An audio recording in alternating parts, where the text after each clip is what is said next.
Tonight, both sides in a Windsor murder trial agree the accused pulled the trigger as the jury is being asked to decide how he should be convicted. A provincial rule change could transform what the farmers market looks like in downtown Windsor. Why a push to allow people to bring their own alcohol is already sparking debate. I think that would be awesome. There's safety concerns that come down to it too, right? And a routine drive in Texas ends with a Canadian mother and her 7-year-old daughter taken into ICE custody, and their family says they still don't know why. They took her in saying that they needed to fingerprint her to get more information, and she never came back out.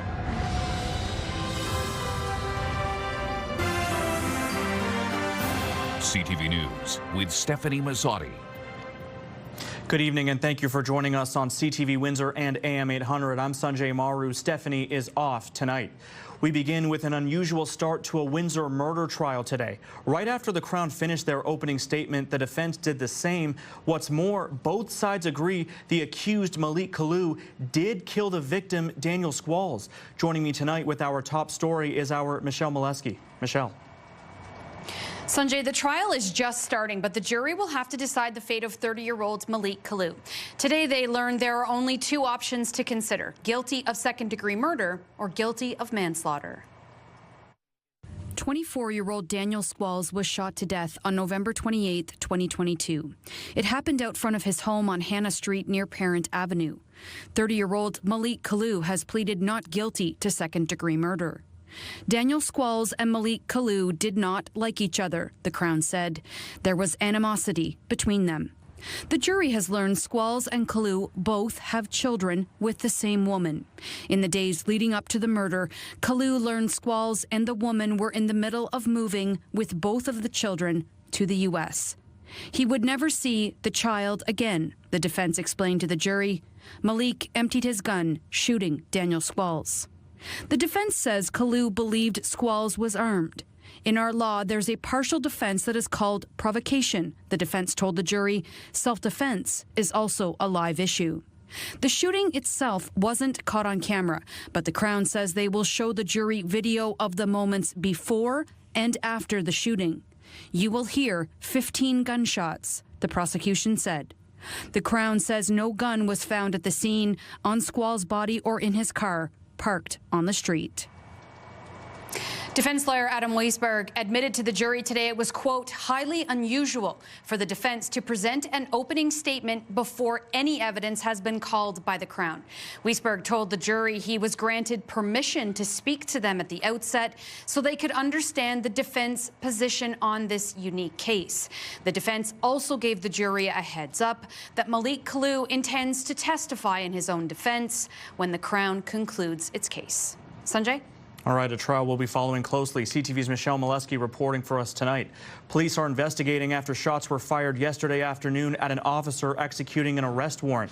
Police say officers were preparing to leave when multiple shots were fired near the east parking lot at 333 Glengarry Avenue. Initial shots appeared to be directed at a uniformed officer, but additional rounds struck a police vehicle, leaving visible holes in the vehicle. No physical injuries were reported. Investigators have not determined if the shots were fired from a firearm or a pellet or BB gun.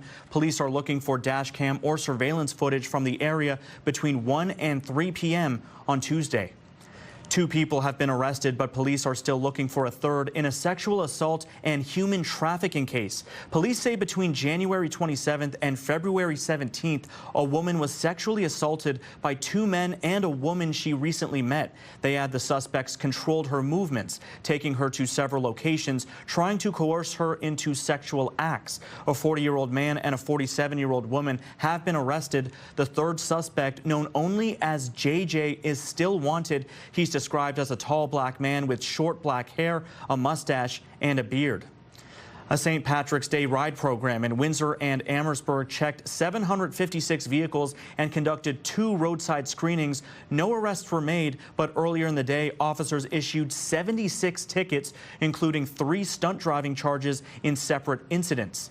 In Leamington, police charging a Windsor woman following a crash on Wakefield Avenue yesterday. The 44-year-old was arrested for impaired driving and dangerous driving. Her license has been suspended for 90 days and her vehicle impounded for a week. Meanwhile, Windsor police are hoping to identify 3 suspects in a home invasion in the city's West End on March 15th.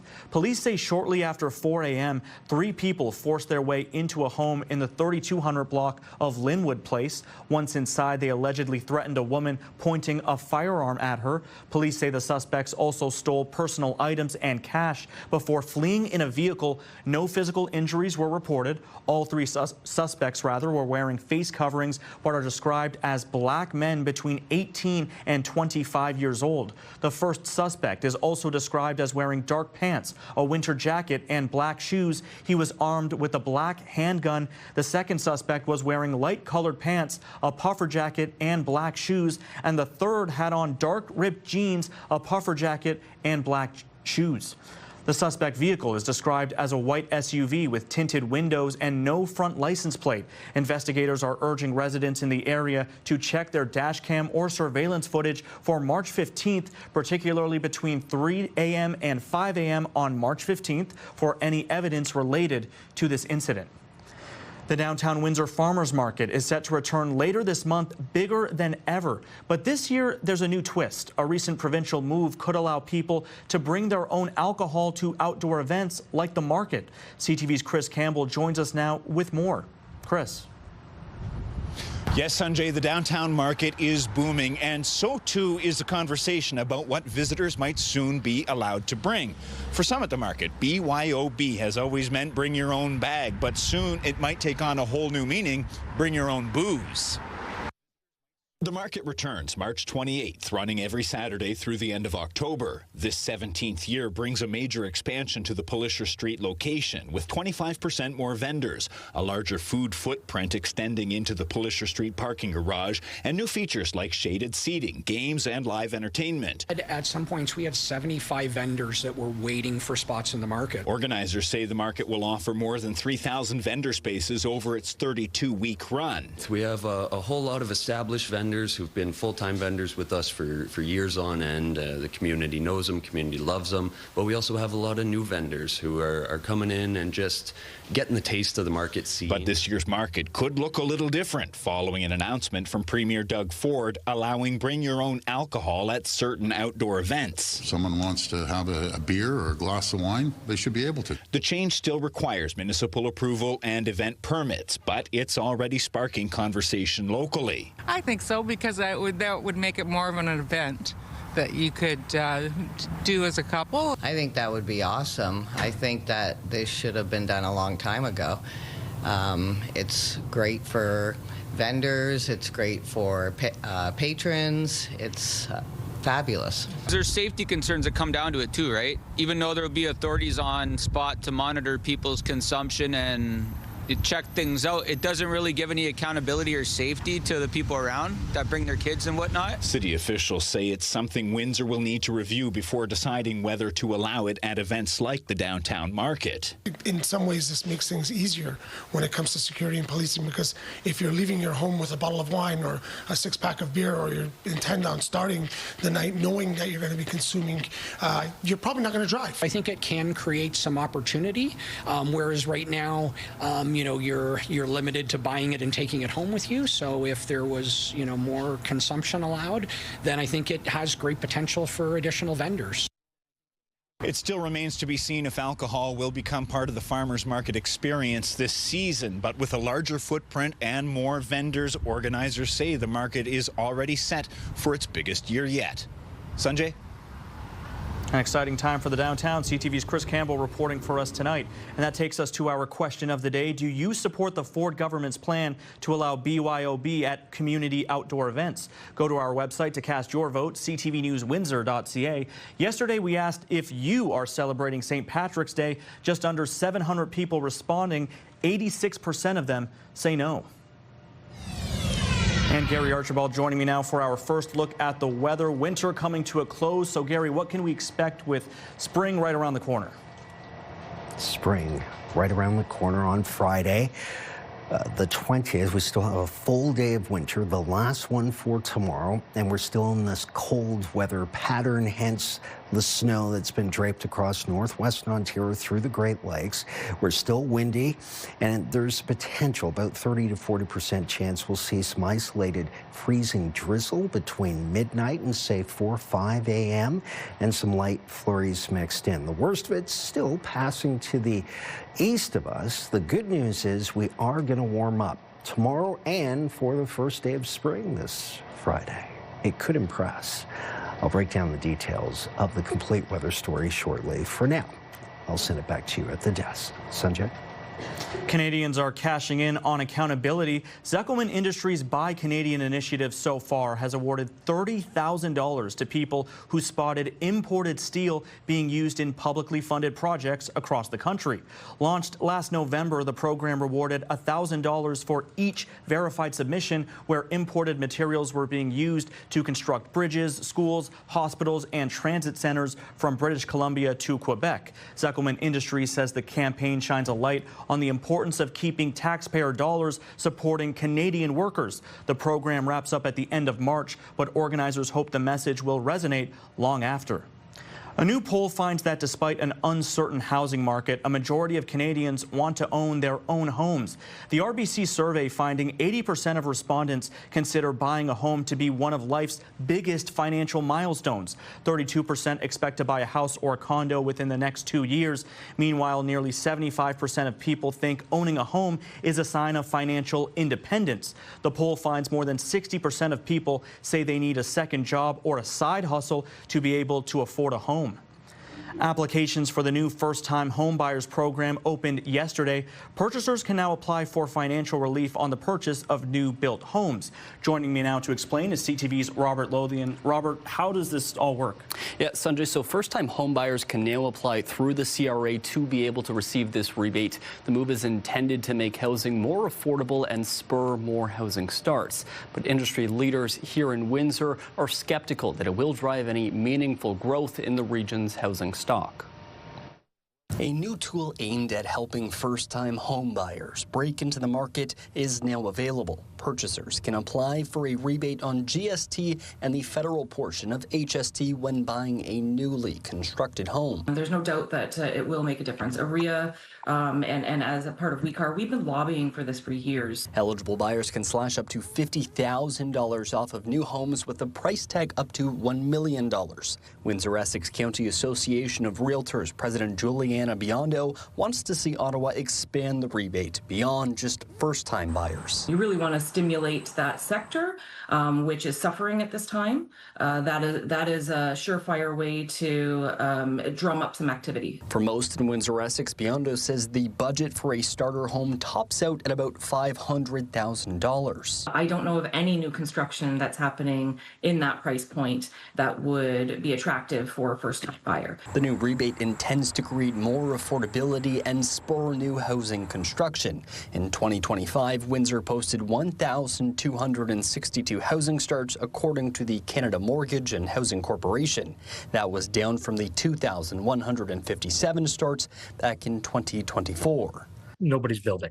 Like it is really, really dead. Homebuilder Norbert Bolger says some buyers have been waiting on the rebate to close on their home. Concerns over the impacts of U.S. tariffs and trade have been a driver in stalling new builds. The CMHC is forecasting Windsor housing starts will decline in 2026, citing high economic uncertainty.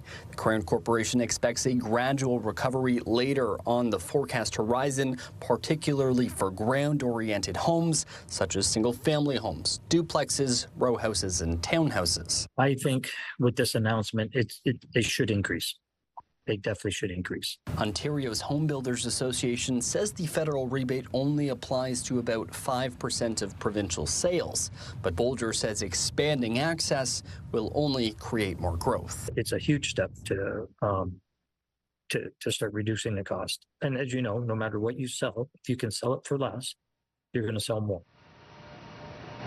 At the provincial level, the Ford government has introduced similar relief for first-time purchasers, but realtors and home builders in our region are hopeful that could also change, expanding the program to all home buyers. Sanjay. All right, thank you, Robert. CTV's Robert Lothian reporting for us in studio tonight.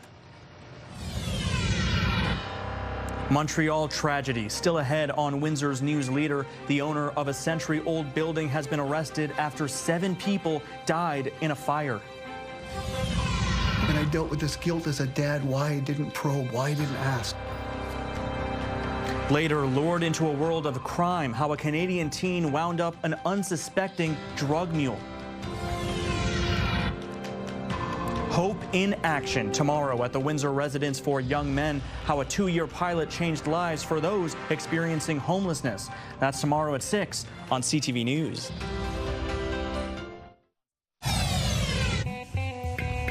Start your day with the latest local news. Sign up for our newsletter for direct local content straight from CTV Windsor to your inbox, including top stories, the forecast, and videos. You can sign up at ctvnewswindsor.ca.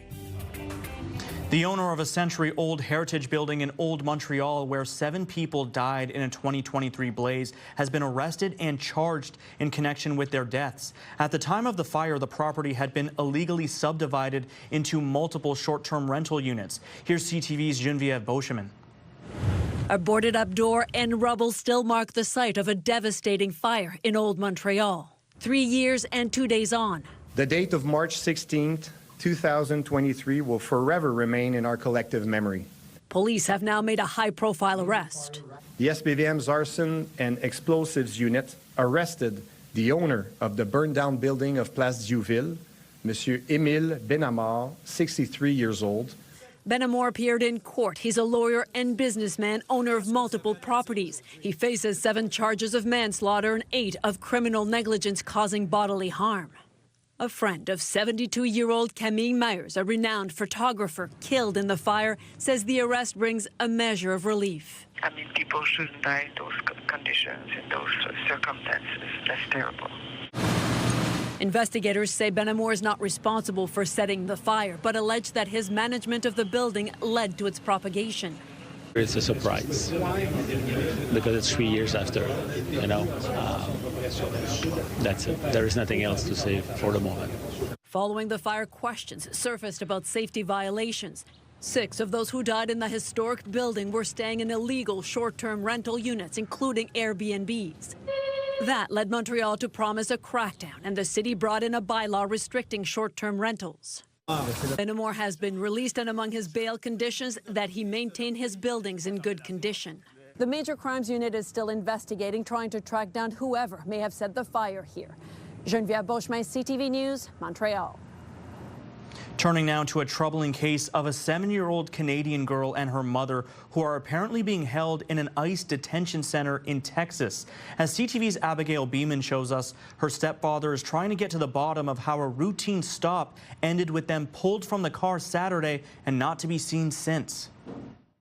It's no place for a 7-year-old to be. No place to be is the Texas detention center known as Ursula, since renovated, but once known for holding children in cages. Edward Warner says his Canadian wife, Tanya Warner, and her daughter have been there since Saturday. Ayla Lucas has autism and is just 7 years old. It's overcrowded, very loud, and they're just very stressed out right now. The family lives less than 4 hours from the Mexican border. Edward says on Saturday they were coming home from a baby shower further south in Texas and, as they've done before, drove through a border checkpoint and showed ID when something went wrong. They took her in saying that they need to fingerprint her to get more information, and she never came back out. Warner provided CTV News this Social Security document that shows Tanya's citizenship status as a lawful alien with the right to work. Tanya and Ayla are in the process of immigrating from BC. They've lived in Texas about 5 years. The priority is the trauma experienced by the 7-year-old in detention. This immigration lawyer says PTSD after time in detention is not uncommon, nor is it uncommon for entire families to be detained for days or even months until their cases are sorted. If you're Canadian in status with the right paperwork, you're still in jeopardy. Meanwhile, Edward is doing everything he can, using a GoFundMe page to help hire a lawyer and still trying to understand what happened. All he knows is officers suggested there was a problem with a document number. It's horrifying. I mean, it's not somewhere you want your family to be at, and it's not something anybody should have to really go through. CTV News reached out to ICE and the Department of Homeland Security to ask about this case and why a 7-year-old is still in detention. The government acknowledged our request and asked some follow-up information about the pair, but didn't answer our questions by deadline. Abigail Beeman, CTV News, Ottawa. The federal government is taking its battle over the Emergencies Act to the Supreme Court. Ottawa is appealing a federal court ruling that found its use of the Emergencies Act was not justified. For 3 weeks in 2022, thousands of demonstrators completely blocked downtown Ottawa, disrupting daily life for residents. The government at the time invoked the act in order to clear the demonstrators. A spokesperson for the Justice Minister says the appeal will help clarify when emergency powers can be used. Well, the war is already having a major impact on the global economy, with the rising price of oil in turn driving up the cost of just about everything else. CTV's Annie Bergeron-Oliver has today's rate decision from the Bank of Canada. It didn't take long for the war in Iran to boost the price at the pumps and kickstart an energy-driven consumer squeeze the Bank of Canada says is fueling inflation. The issue for us is not really the immediate increase in inflation. We know that's going to happen. It's does that start to get generalized, start to spread, start to look more persistent. The bank says it will work to make sure that doesn't happen, but warns the longer the war goes on, the wider the impacts on the economy that right now is weaker than the bank projected. Growth is slower, the job market is soft, and exports are lower than expected. Normally, I think people would be thinking, well, you know, Canada needs some interest rate relief here. But once Mr. Trump started firing guns off in the Middle East, we knew that wasn't going to happen. For now, the bank says the economy is being tugged in different directions by rising inflation and slowing growth. So it's taking a wait-and-see approach and holding steady at 2.25%. Economic weakness combined with rising inflation is a dilemma for central banks. Increasing interest rates to slow inflation could further weaken the economy. Economists say that decision makes sense, but they also warn global uncertainty will likely hurt consumers. There's a lot of anxiety that's building about the anticipated inflation, and retailers are already going to be hiking their prices as they expect their costs to increase as these higher energy prices work their way through the supply chain. The bank says it will be keeping a close eye not only on the war in Iran, but on the impact tariffs and U.S. trade are having on the Canadian economy. And if necessary, Tiff Macklem says the bank will act. Annie Bergeron-Oliver, CTV News, Ottawa.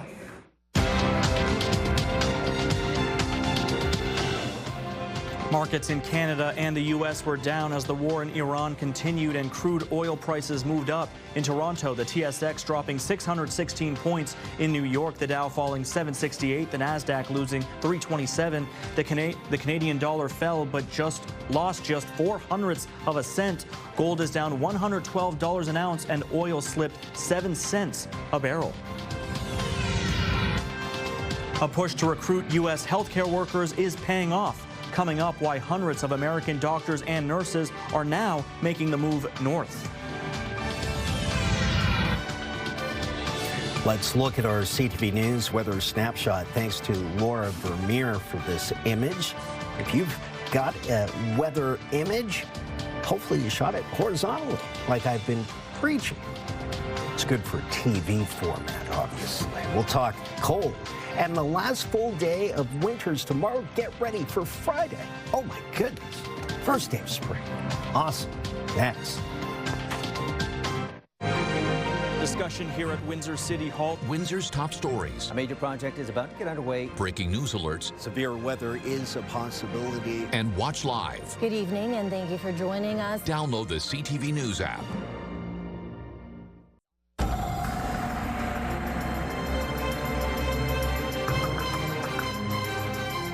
More cold and more flurries as Gary joins me again for an extended look at the forecast. Gary. Yes, you're right about that. But here's something that can warm you up. We're talking about a great contest, Money Mayhem. Of course, the PIN number. This is what you need. 4753. Again, 4753. Enter it now at ctvwindsor.ca. And be listening to Mike and Meg to start your morning off. As always, they're great. At 8:37 on AM 800, they might just be calling you to play. So now we're talking about the potential of seeing some freezing drizzle through the overnight and some wet flakes, maybe even some light rain. Today's daytime high below the 7 degrees, which is close to our average now between Windsor, Essex, and Chatham-Kent. It was chilly in the morning in particular, and we've already seen wind chill values in the minus low teens. The air quality is decent, so that's good, but it's cloudy and windy tonight through to tomorrow morning, and I think the midday it's still breezy before things start to lessen in terms of wind velocities towards Thursday afternoon. So expect a windy night, a windy Thursday morning through the midday. Right now, we're looking at cloudy conditions, -1, both in Chatham-Kent at our weather station there, and -1 in Windsor at the airport. That's 30 degrees Fahrenheit. It is colder, at least in terms of what it feels like. Feels like about -7 to about -9. Between Windsor, Essex, Chatham-Kent, Pelee Island, Amherstburg, Kingsville, Leamington, and Bell River right now, the latest stats I was looking at. Warming up across BC, 12 degrees in Vancouver, 17 on the plus side in Calgary. Compare that with -3 in Thunder Bay, -1 in Toronto, and -1 in Windsor, so too Chatham-Kent. I want to give you an idea of how the jet stream separates colder air to the north of it, warmer air to the south of it, and it's like a riverbed, a conveyor belt that meanders across North America, and we're seeing it really take a southerly trek across the Great Lakes, further south from there down to Louisiana, Tennessee, Mississippi, Alabama. That's cold air, and that's why we're still seeing snow being produced along waves that are riding the jet stream to some degree across the continent. And a couple of things that we've noticed of late is that freezing rain could certainly be a big part of the picture over the next 24 hours. Temperatures hovering around freezing mark could change the precipitation type. Hence, there could be an issue with respects to icy conditions forming up.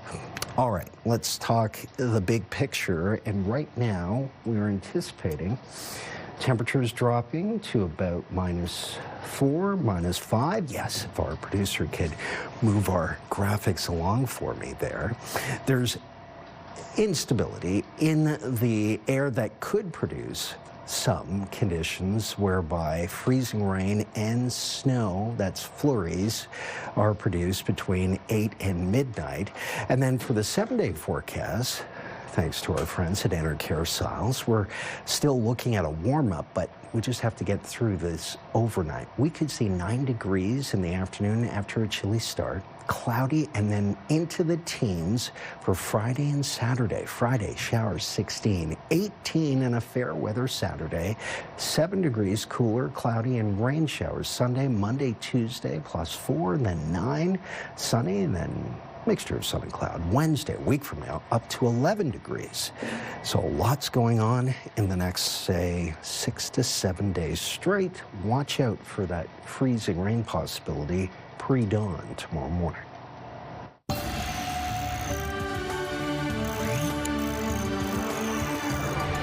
The campaign to bring U.S. healthcare workers to Canada is being called a success in BC. The province says hundreds of American doctors and nurses have made the move after it launched targeted advertising south of the border. But one critic is calling the influx a drop in the bucket. CTV's Andrew Johnson explains. In British Columbia hospitals and clinics, hundreds of new Americans are now taking care of patients alongside their Canadian counterparts. They're not just changing jobs. They are moving families, they're starting new chapters, they're building new lives. 414 of them, to be exact, says the health minister, since last March. Doctors, nurses, and people like psychologist Yanto West, formerly of Washington State. We had to leave a lot behind in order to move so quickly. Our car paid off, but it couldn't convert to kilometers, so the car had to stay. But that said, I'm really loving my bike commute. Last spring, BC launched a $5 million ad campaign in several U.S. states, taking advantage of what the health minister called uncertainty and chaos after the election of President Trump. Our hunch was right. We have been able to recruit a significant number of American healthcare professionals. But as the province pumps its plan, the BC Nurses Union, while calling the American recruitment great news, is also putting the numbers in perspective. We had about 4,500 permanent vacancies. And so while 260 nurses is a great start, it really is a drop in the bucket. The chronic nursing shortage is an issue across the country, partially related to the number of people who quit within the first 5 years. We need to actually start with retaining the nurses that we have, frankly. Many nurses continue to leave the profession due to, frankly, burnout and poor working conditions. The province repeated its pitch today, honing in on left-leaning Americans, making note of Canada's public health care system, protection of reproductive rights, and inclusive communities. Andrew Johnson, CTV News, Vancouver. A new Reuters report shows childhood vaccination rates in Michigan have dipped sharply in the first year of the Trump administration. The analysis shows the recommended series completion for toddlers fell 3% from January 2025 to the same month 2026. Reuters finding that decline is 13 times greater than the annual average change over the last 18 years. The top doctor in Windsor, Essex, Dr. Mehdi Alouche, says the Michigan trend has not made its way to the region, even after seeing a similar decline during the height of the pandemic. He says even a small decline in a neighboring region can elevate the risk for viral transmission as people cross the border and intermingle. It is concerning, and it shows how fast all of the efforts of public health and healthcare system can be reversed in a short period of time. I'm not concerned about those who are vaccinated. I'm concerned about those individuals in our communities who are under-vaccinated or unvaccinated. They are at risk. Speaking out, still ahead, the woman at the center of the viral Coldplay kiss cam video tells her side of the story.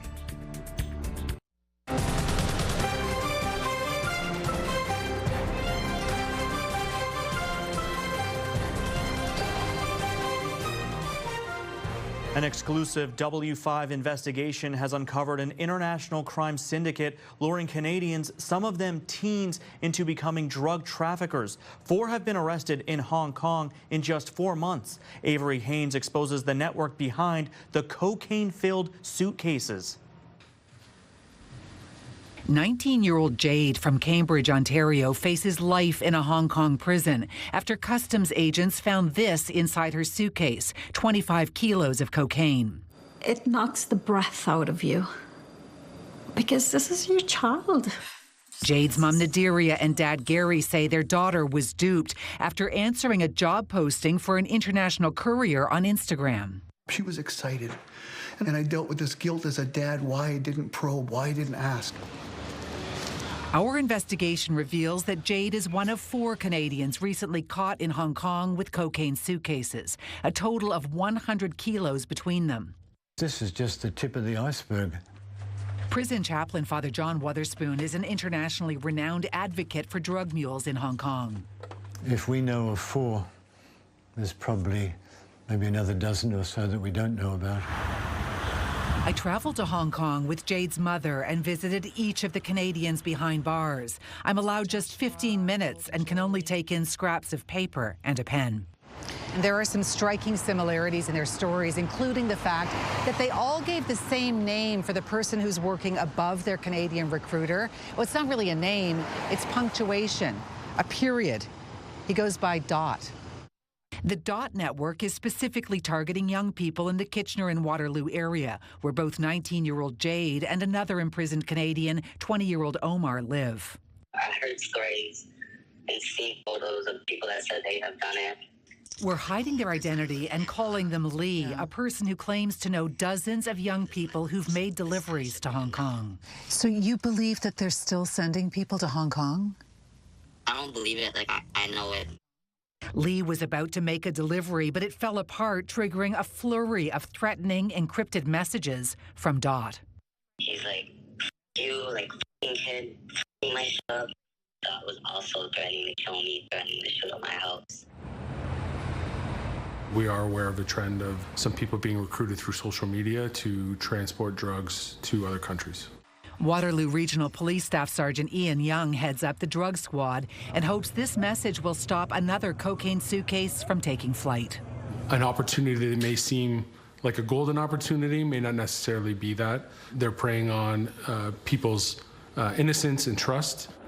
Police say their investigation is a high priority case and involves the RCMP and Canada Customs. Avery Haynes, CTV News.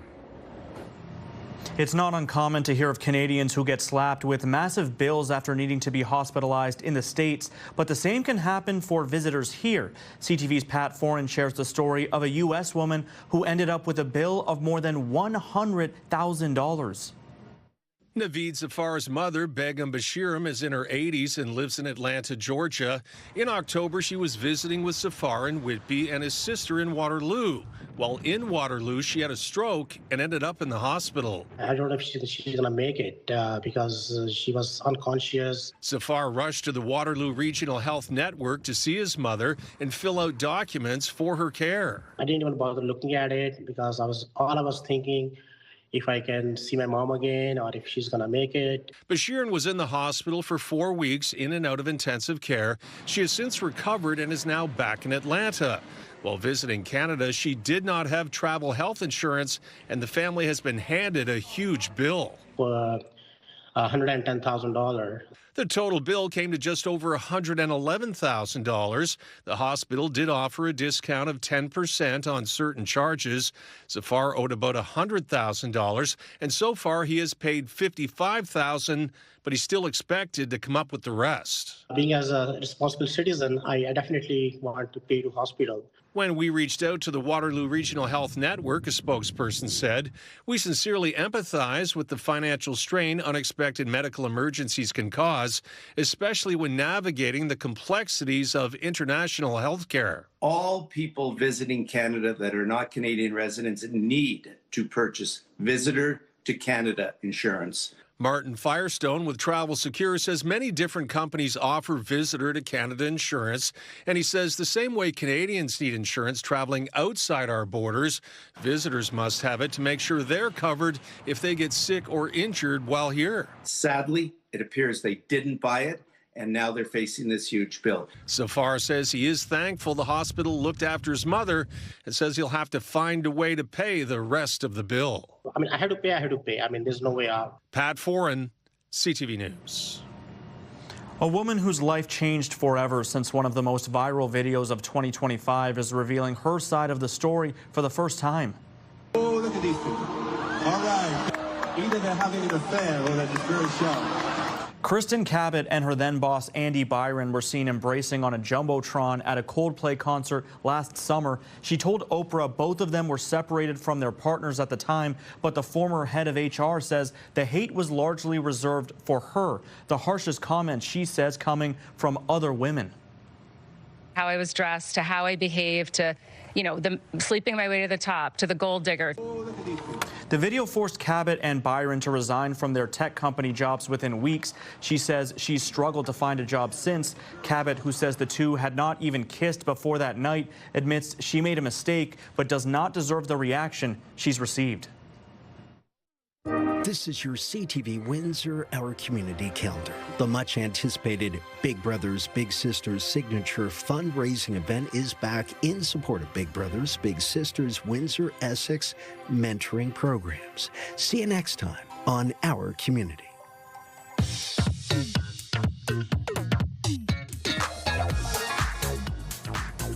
And as we do about this time, let's check in on what's happening now with my friend and yours, Kate Otterbein. Kate, I understand you have more on the return of the downtown Windsor Farmers Market. Yes, and the return of the Farmers Market also means the return of the Good Greens Food Reclamation Program.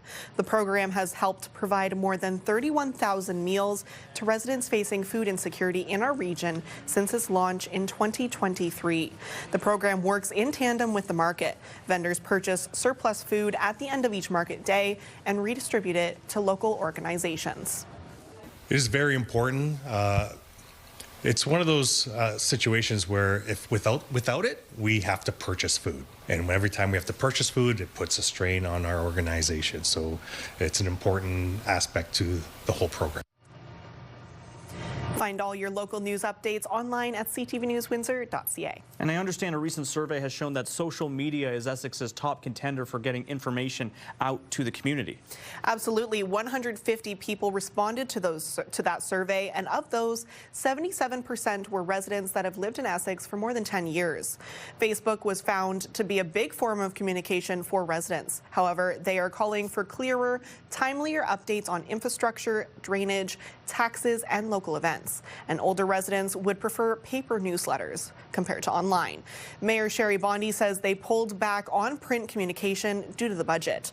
Read Bondi's full response online. And in our social spotlight tonight, this little guy had a burger so good he had to savor the moment.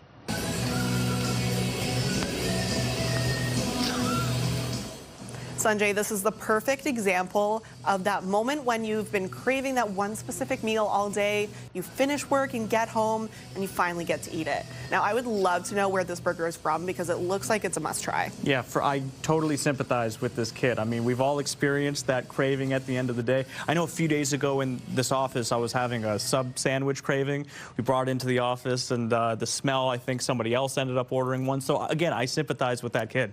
Yes, subs, sandwiches, burgers, they're all in the same family, too. Look at that. The best, the best. Remind us again how we can get a video sent in for our trending segment. Yes, you can email it to newsnow@bellmedia.ca or text it to 10400. All right, thanks, Kate. That's what's happening now. He kind of flaunts his recklessness for the law. When we return, meet the fearless border-jumping cat. This kitty flouts international law and ignores U.S. border agents and drones.